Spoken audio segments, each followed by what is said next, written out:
हिमाचल दस्तक में एक बार फिर आपका स्वागत है। मैं हूं आपके साथ मस्तराम डलैल। पेश करते हैं हिमाचल प्रदेश की प्रमुख खबरें।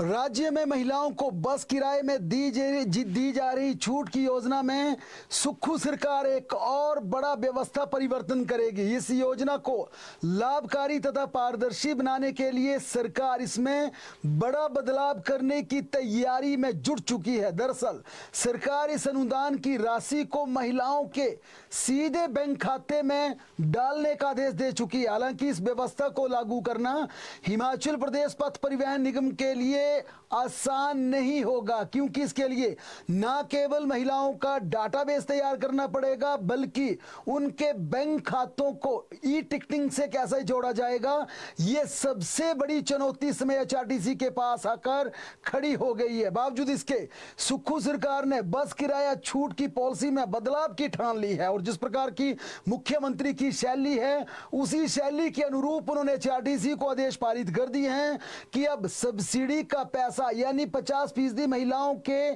किराया की छूट सीधी उनके खाते में डाली जाए। इसके लिए मैकेनिज्म तैयार करने को उन्होंने बोल दिया है। पुख्ता सूचना के अनुसार 50% छूट की शर्त में किलोमीटर तथा दूरी के नए मापदंड निर्धारित किए जाएंगे। इसके लिए 20 किलोमीटर के भीतर सभी महिलाओं को पूरा किराया भी देना पड़ सकता। हालांकि अभी तक ये प्रपोजल है।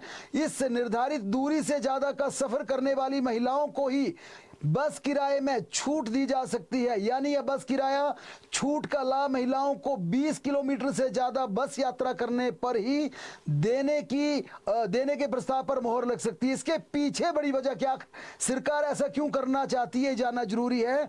दरअसल गवर्नमेंट का मानना है कि लोकल ट्रैवलिंग में सबसे ज्यादा साधन संपन्न यानी जो करदाता है वो महिलाएं इसका इस्तेमाल कर रही हैं। मसलन अच्छा खासा प्रतिमाह वेतन लेने वाली सरकारी कर्मचारी लोकल सिटी में बस सुविधा की छूट का सबसे ज्यादा लाभ ले रही हैं और इसी का सरकार को नुकसान हो रहा है, एचआरटीसी को भी नुकसान हो रहा है। सूचना के अनुसार लोकल ट्रैवलिंग का दूसरा बड़ा लाभ प्रवासी महिलाओं को मिल रहा है।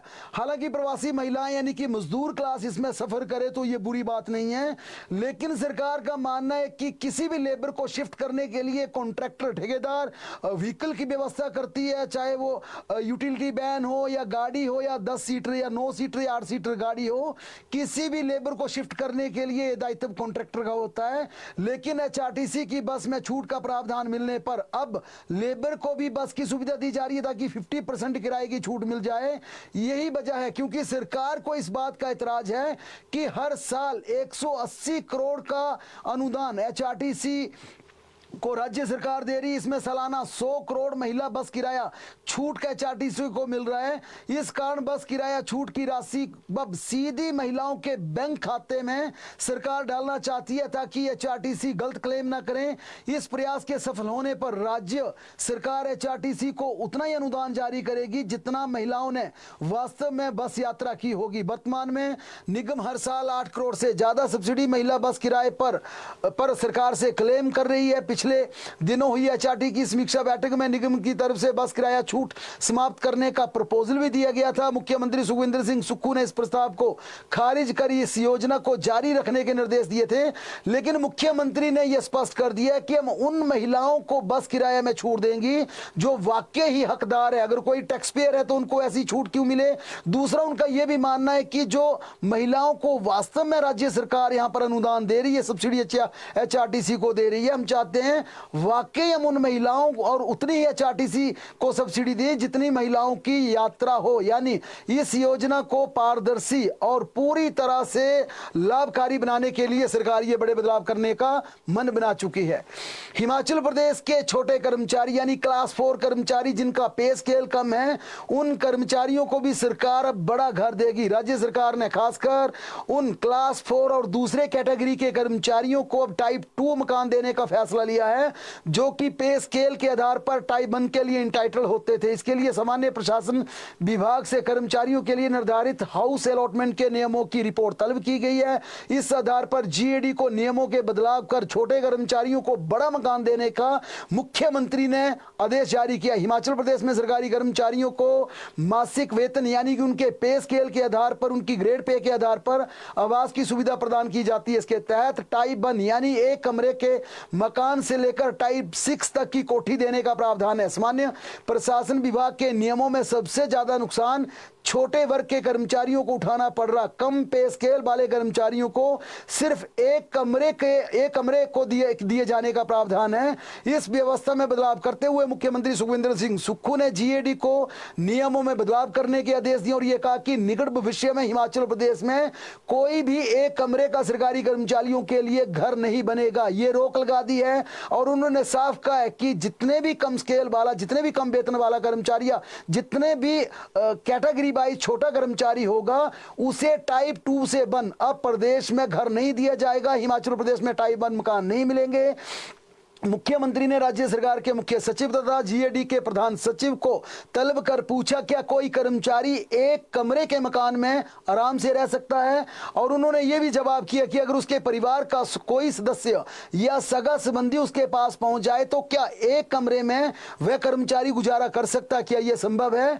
इसी आधार पर उन्होंने कहा कि कम पे स्केल वाले कर्मचारियों को भी न्यूनतम टाइप 2 मकान दिया जाएगा। उनका साफ कहना था कि किसी भी सरकारी कर्मचारी को प्रदेश में टाइप 2 से कम अब आवासीय सुविधा नहीं मिलेगी। मुख्यमंत्री ने यह जीएडी के निर्देशों के बाद, अब जीएडी को जारी निर्देशों के बाद अब सामान्य प्रशासन विभाग इसमें नियम बनाने में जुट गया है और यह भी कहा दिया कि प्रदेश में कोई भी टाइप 1 मकान नहीं बनेगा। मुख्यमंत्री सुखविंदर सिंह सुक्खू ने आज पर्यटन विभाग की विभिन्न परियोजनाओं की समीक्षा की। इस दौरान उन्होंने कहा कि राज्य सरकार प्रदेश के पर्यटन क्षेत्र में आने वाले समय में 2415 करोड़ रुपए का व्यय करेगी। मुख्यमंत्री ने कहा कि जिला मंडी में बनने वाले शिवधाम पर 150 करोड़ रुपए तथा जिला हमीरपुर के बाबा बालकनाथ मंदिर के सुंदरीकरण पर 51 करोड़ रुपए व्यय किए जाएंगे।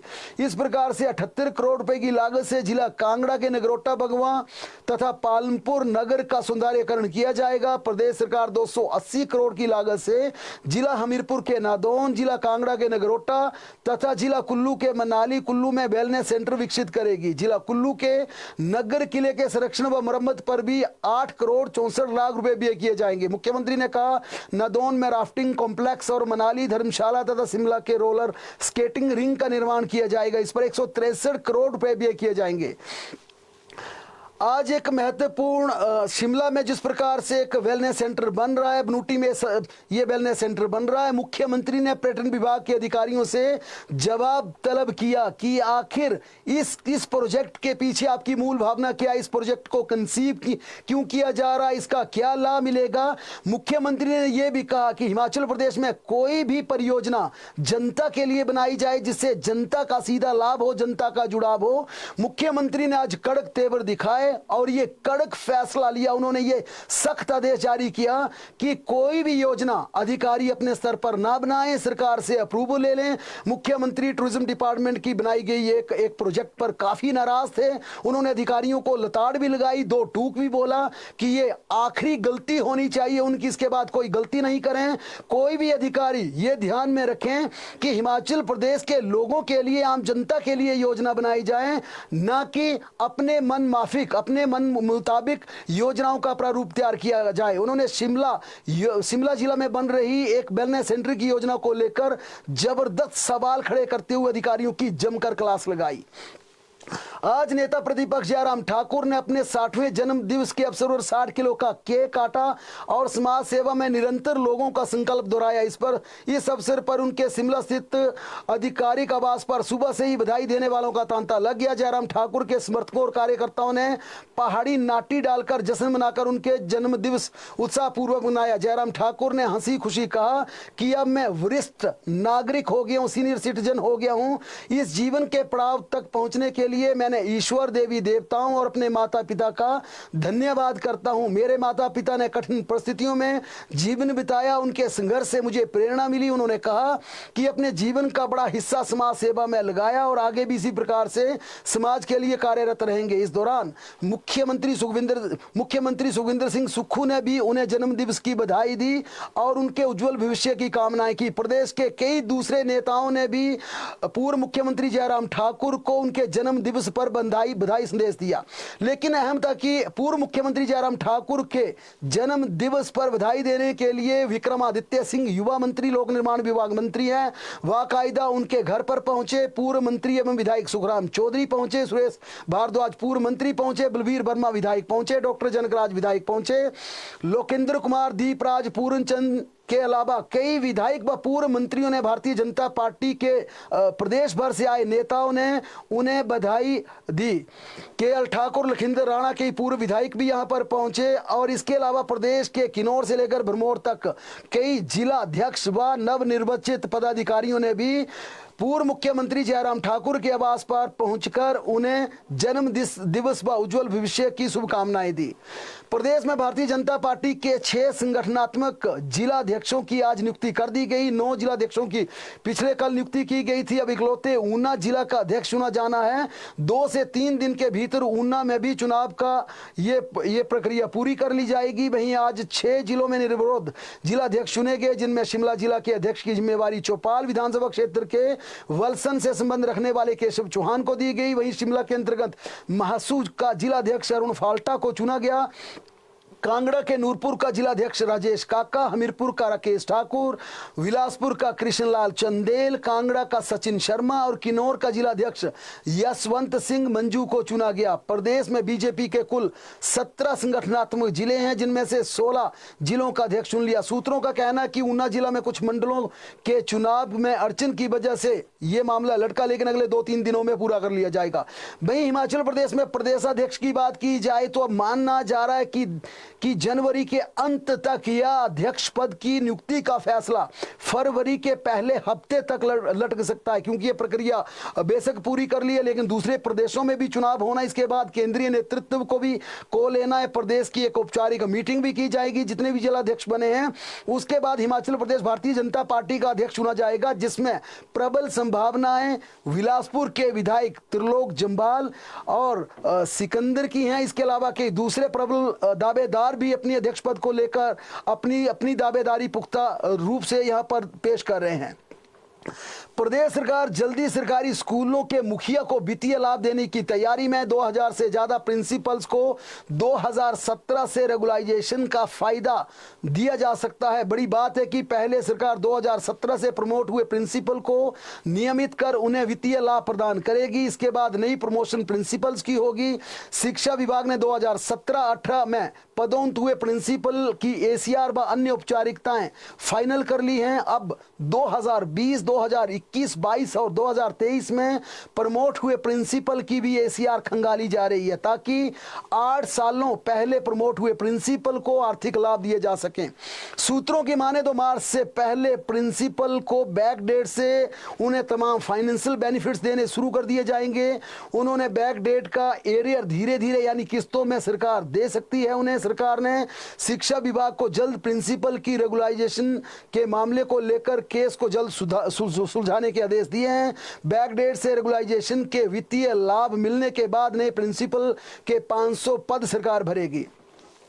हिमाचल प्रदेश के आंगनबाड़ी केंद्रों की सहायिकाओं के मानदेय में बढ़ोतरी करने की तैयारी में केंद्र सरकार ने जिन 153 आंगनबाड़ी केंद्रों को अपग्रेड किया है उनमें सेवाएं दे रही आंगनबाड़ी कार्यकर्ताओं के मानदेय में बढ़ोतरी की जाएगी। संबंधित विभाग ने सरकार को प्रपोजल भेज दिया है।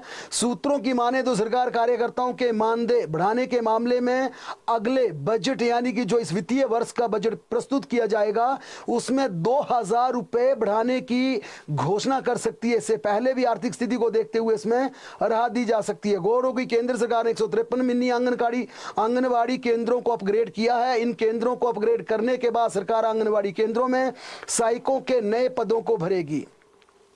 आज शिक्षा विभाग की महत्वपूर्ण बैठक थी। शिक्षा मंत्री रोहित ठाकुर इस बैठक के लिए शिक्षा निदेशालय पहुंचे। उनके साथ शिक्षा विभाग के सचिव राकेश कंवर भी उपस्थित थे। दरअसल राज्य सरकार ने 37 उपनिदेशकों को पदोन्नत किया है। इन सभी उपनिदेशकों की आज निदेशालय में इन्हें बुलाया गया था। इसके चलते यहाँ पर शिक्षा मंत्री और शिक्षा सचिव भी इन्हें वहां पर एड्रेस करने के लिए पहुंचे, ताकि इन तमाम डिप्टी डायरेक्टर्स को ये डायरेक्शन दी जाए कि आपने प्रदेश में काम क्या करना है। लेकिन इसमें जो बड़े स्तर पर फैसले हुए, सबसे बड़ा फैसला मंत्री ने साफ कहा कि राज्य सरकार ये तय कर चुकी है कि अब सिर्फ शिक्षा की गुणवत्ता हमारा एकमात्र एजेंडा है।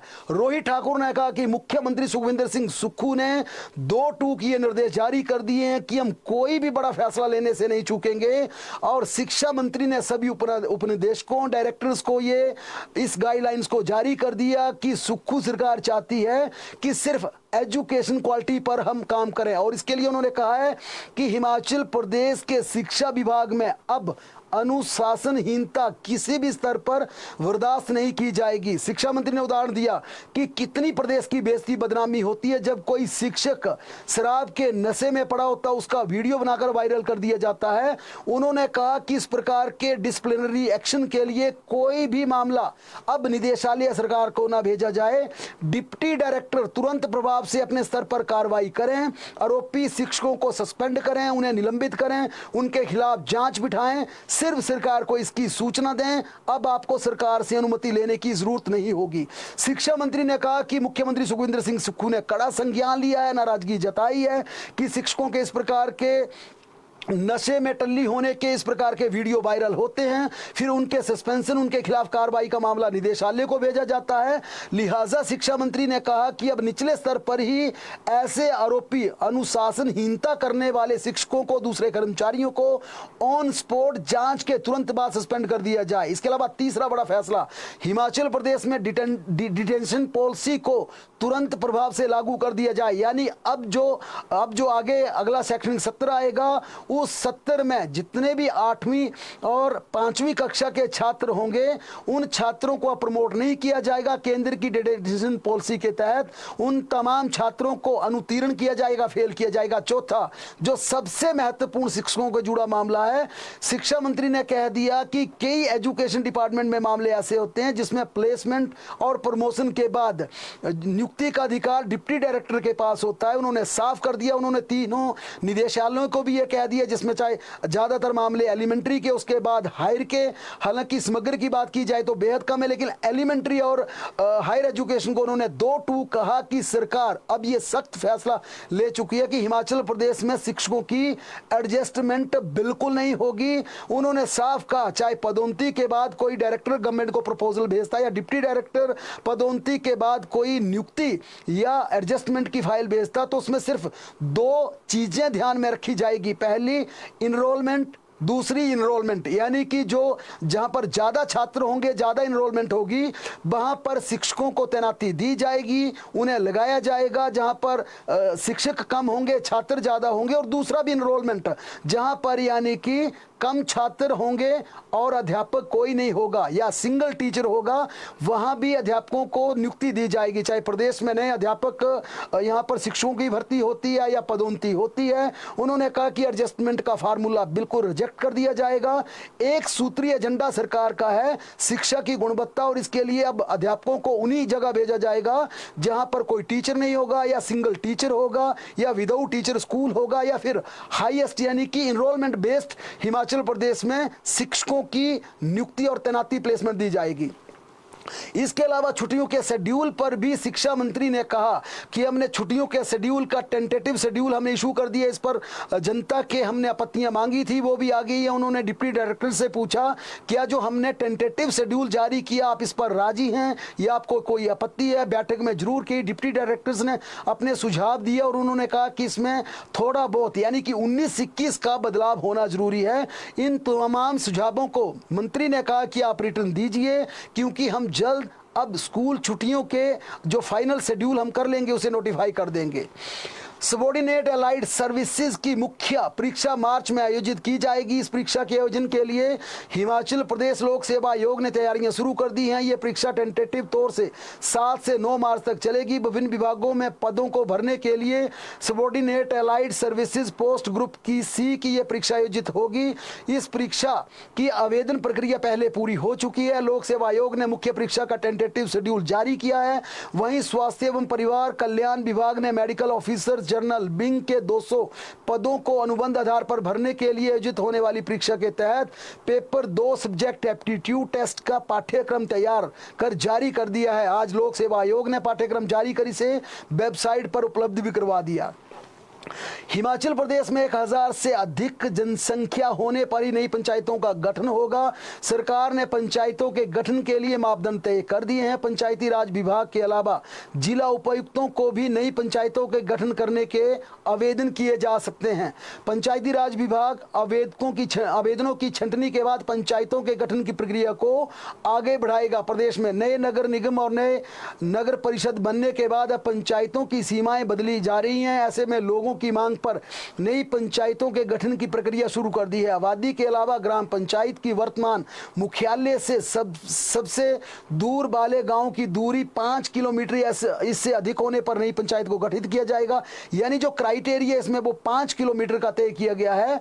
जनजातीय क्षेत्रों में जनसंख्या 750 रखी गई है। यानी कि उन ग्राम पंचायतों से नई पंचायतें बनाई जाएंगी जिनकी जनसंख्या 750 से अधिक होगी। सरकार की ओर से बनाए गए मापदंडों के आधार पर पंचायतों के गठन के लिए आए आवेदनों का परीक्षण होगा। इसके बाद नोटिफिकेशन जारी कर आपत्तियां और सुझाव मांगे जाएंगे। यह प्रक्रिया पूरी होने के बाद जिला उपायुक्त अपने निर्णय देकर पंचायती राज विभाग को अनुमोदित करेंगे।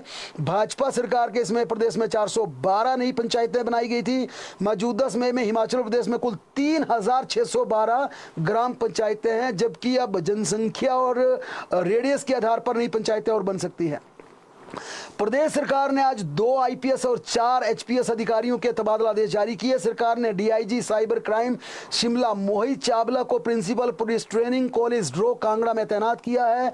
मोहित चावला की तैनाती के बाद डीआईजी सेंट्रल रेंज मंडी सोम्या को प्रिंसिपल पुलिस ट्रेनिंग कॉलेज के अतिरिक्त कार्यभार से भार मुक्त कर दिया गया है। वहीं हाल में पदोन्नत हुए साल 2011 बैच के आईपीएस एवं डीआईजी उमापति जम्बाल को डीआईजी पुलिस मुख्यालय वेलफेयर एंड एडमिनिस्ट्रेशन शिमला लगाया है।